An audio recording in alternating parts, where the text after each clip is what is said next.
You are looking at Julian's pronunciation guide, where we look at how to pronounce better some of the most mispronounced words in the world, like this other curious word. But how do you say what you're looking for today?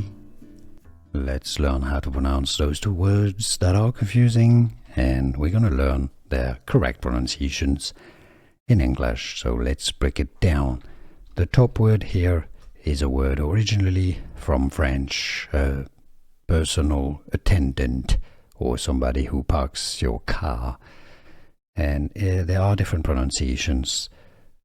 The British English pronunciation, UK people in England say it as valet, valet, all right, with a silent T.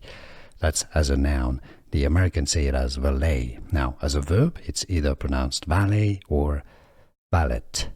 Now, the bottom word is pronounced valet.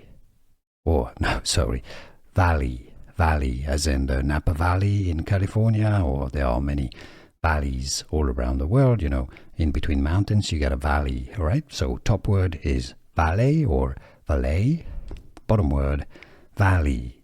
Can you hear the difference? Was this clear enough? Was this any useful? Let me know in the comments down below. Here are more videos on how to pronounce more confusing words and names too many mispronounced. Like this video if you found it useful. I appreciate your support. I'll see you soon, and thanks for watching.